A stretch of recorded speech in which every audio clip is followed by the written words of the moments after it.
Greetings, welcome to the Stardust experience. This is a Northern Lights presentation to give you basic info so you can do a Northern Lights adventure yourself. I'm going to be your host. My name is James Studeris, and I'm an outdoor enthusiast and photographer who's been exploring the North for the last handful of years. I was first exposed to the Northern Lights in 2016 and have spent the last couple of years documenting and photographing the Northern Lights. I was initially a backpacker and started a little Instagram account called Stardust Experience. My last name autocorrects to Stardust. And as I mentioned, in 2016, I was exposed to the Northern Lights, and I've learned a lot the last handful of years. I want to share the who, what, when, where, and why of the Northern Lights. So who? You. Everybody has seen the Northern Lights on their bucket list, and they should, and I'm going to give you some information so you can do it yourself. What? The Northern Lights, but not just the Northern Lights. We're talking about aurora storms, or really strong episodes of the Northern Lights. When? Fall and spring. September, October, and February, March are the two windows I really like. In summer, there's 24 hours of daylight, and you need dark skies to see the Northern Lights. And in winter, the weather is rather chaotic and changes really quickly. So I've kind of stuck to fall and spring. The other thing about when is the 27-day aurora forecast. Scientists have mapped the sun and they know when large aurora episodes will occur, and we'll talk about that a little bit later. Where? There's an Auroral Oval over the northern and southern hemisphere where the Northern Lights congregates, and we're going to talk about the 5 places you can go to see them there. And why? Well, I think beauty is an important part of life. Having experiences with friends and loved ones that bring people together is really uplifting. And in this day and age, we need these beautiful episodes for life to uplift us and keep us going and looking forward so we can do more adventures, more good times, and enjoy life. So a little bit about the photography. When I first started taking pictures of Northern Lights, I used a basic camera, and the Northern Lights had to be really strong to be picked up by the camera. I've since switched to a more light-sensitive camera that picks up the foregrounds and the different subtleties of colors, the purples and reds and yellows and greens and aquas. I wrote an article about backpacking under the Northern Lights in Canada, and it was on the cover of the Santa Barbara Independent. This was the first year I started getting into the Northern Lights. Also that same year, I submitted one of my photos into an art contest, and I received the Best in Show award for the art contest. And I felt like I was onto something, and people were asking me about information and how I'm doing this. And since I've been taking friends and clients north to go see the Northern Lights and successfully see the Northern Lights, and I've really enjoyed it. A little bit about the science.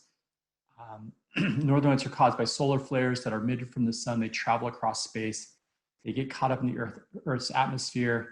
They break apart, reconnect, and slingshot back on the dark side of the planet. And the Auroral Oval, this is the northern hemisphere and also the southern hemisphere. This is where the Northern Lights congregates, and this is where you want to be to see these episodes. The Auroral Oval will expand, and you can be a little further south to see the Northern Lights when there's high aurora activity. So this is the 27-day aurora forecast, or the KP index. It's a 0 to 9 scale. If you see a 4 or higher, that's usually a good sign. This is the University of Alaska Fairbanks. NOAA also has the 27-day forecast, but it'll give you a heads up of when you can go see these episodes. And if you catch it right, it really is like cosmic magic. You can see these incredible light shows that are just amazing. To take pictures of the Northern Lights, you usually want to focus on the stars, kind of like Milky Way photography. For the Northern Lights, I use a bulb setting so I can quickly switch from 1 second to 7 seconds to 10 seconds. When you see that purple edge on the Northern Lights, that's when you know that's a strong auroral activity. There can also be ambient light from cities or moonlight that can turn the lights different colors. This is bluish green from the city and moonlight that went kind of aqua. And there's just amazing stuff in the north. These are snowy trees with the Northern Lights behind it in northern Finland. There's just a lot of interesting landscape and features to go explore up there. This is a phenomenon called light pillaring. When there's certain moisture and cold temperatures, light will be collected and shot up like sabers into the sky, and quite interesting phenomenon. And I've started doing longer exposures and time lapse. This is a star trail shot with the Northern Lights, and I've kind of learned a lot the last handful of years about photography and how to document the Northern Lights. So we're going to go around and talk about the 5 areas you can easily get to: Fairbanks, Alaska, the Yukon in Canada. It's a Whitehorse in Dawson City you would fly into. The next spot is Yellowknife, which is the capital of the Northwest Territories in Canada. Moving further to the east is Iceland, and you would fly into Reykjavik to get to Iceland. And the last spot is Scandinavia, which is northern Norway, Sweden, and Finland. I've left off a few spots for logistical reasons, but we'll just jump into Fairbanks, Alaska.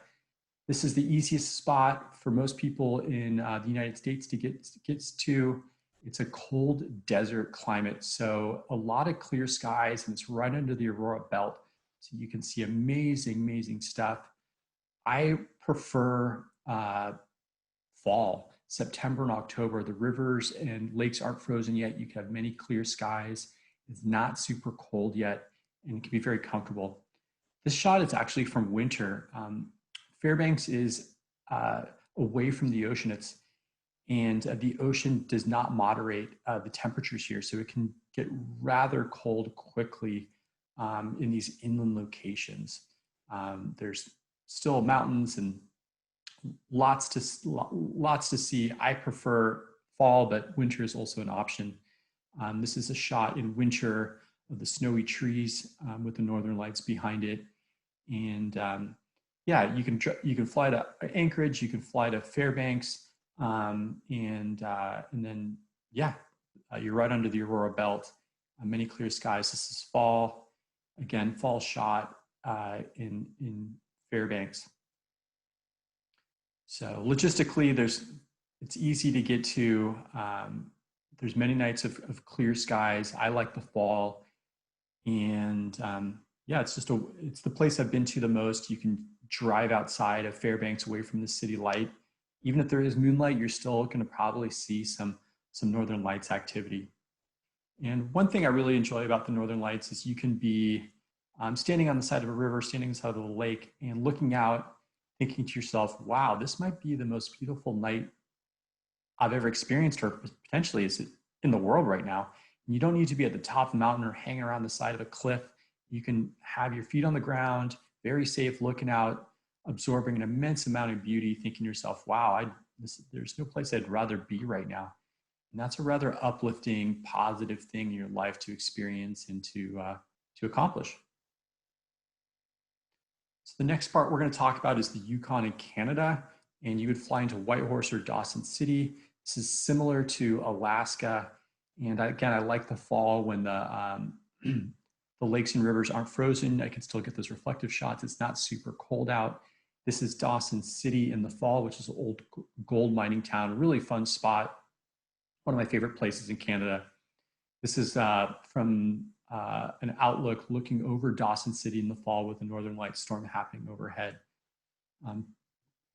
Dawson is also the stepping stone to the Ogilvy Mountains and Tombstone Territorial Park, which is a wonderful place to hike and experience rivers and mountains and the fall color. One of my favorite places.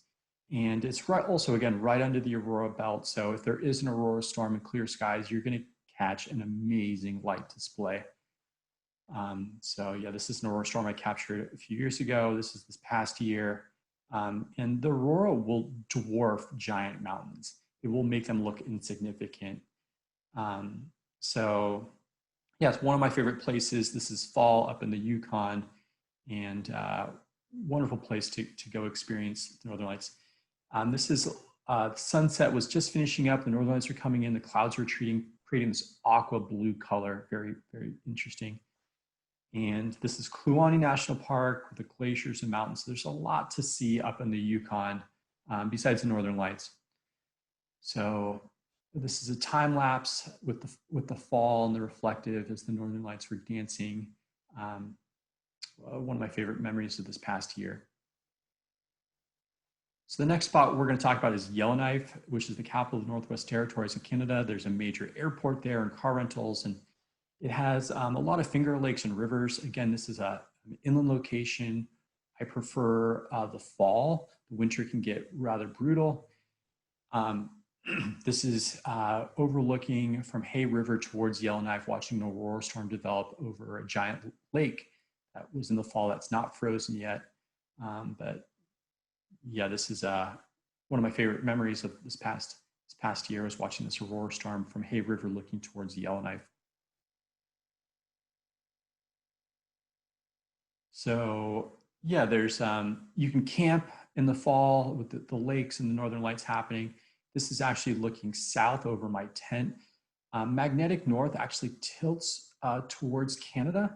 So you can be at 62 latitude where Yellowknife is and still be right under the aurora belt. And yeah, in the fall with clear skies, you're probably going to see aurora activity, banding of greens, and if you're lucky, purples. This is a panoramic shot of sunset to the west and the northern lights happening over the giant lake. When you see that purple edge to the northern lights, that's when you know it's really cooking. It's really active. There's an aurora storm going on. So yeah, quite a sight to behold watching these solar flares move from a high energy state to a low energy state, and photons are released when these solar flares cool down and our atmosphere protects Earth. And this is a single shot. You can see that purple edge on the northern lights. And so we'll move across to Iceland. You would fly into Reykjavik. This is a very popular spot with tourists, and rightfully so. There's amazing waterfalls and mountains and fjords and glacial lagoons. It's a heavily touristed spot, and rightfully so. It's an amazing country. I actually prefer the winter there. In the fall can be cloudy and rainy, and in the winter it seems to, as a coastal environment, snow and then be clear for a few days. So I've had a lot of luck in February and March to go see the northern lights there. It'll snow, and then all of a sudden you'll have multiple days of clear skies to see the northern lights. So yeah, so Iceland, February, March, it's a coastal environment, so the weather could be not as cold. Even in February, March, the ocean will moderate, so it doesn't get too cold. But in the fall, it's a coastal environment, it can be kind of cloudy. This is looking straight up. An aurora storm had just passed, and this was almost like brain synapses pulsing overhead with the purples and greens and some whites as the aurora storm kind of diminished into the night. So the last place is Scandinavia, which is northern Norway, Sweden, or Finland. You could fly into Tromsø or Oulu, Finland.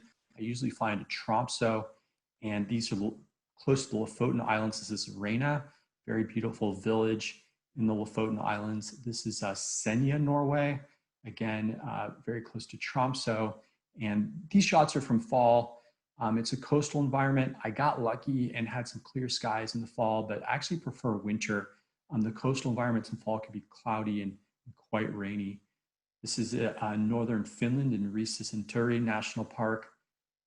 The snowy trees and great place to see the northern lights. The fjords are saltwater, so they don't freeze. You can still get reflective shots even in the middle of winter because of the salt water. This is looking north in February with the northern light storm happening, with the fjords reflecting the mountains of northern Norway. This is Stettin, the national mountain of Norway. A local told me exactly where I needed to be so I could get some good shots. I was really thankful he shared the beauty. This is looking northwest from Norway over the ocean with the sunset and the northern lights. As the day faded, the northern lights were picking up. You can also camp. They're very open about camping. We did some camping on beaches and caught the northern lights in Scandinavia. So they're very open about camping. So I've taken you to 5 locations: Alaska, the Yukon, the Northwest Territories, Iceland, and Scandinavia. I've left off remote parts of Canada, Greenland, Russia, and Antarctica for logistical reasons. Not as many flights, visa requirements. So I've kind of gone over the 5 easy places you can get to go do an Aurora adventure yourself.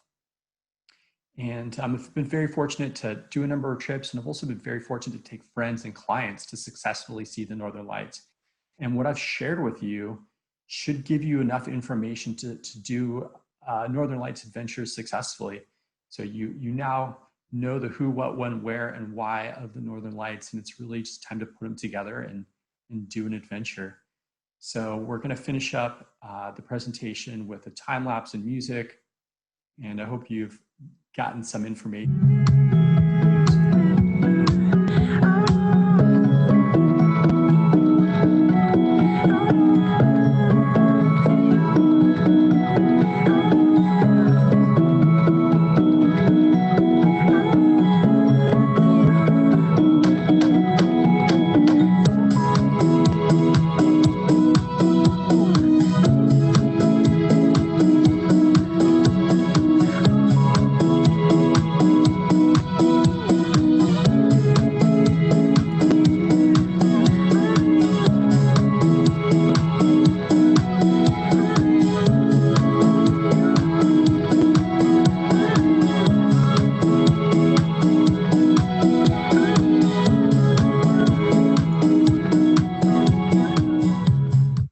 Well, thank you so much for joining the presentation from stardustexperience.com. My name is James. Please reach out if you have any questions, stardustexperience.com, and hopefully you've gotten some information so you can do an Aurora adventure yourself.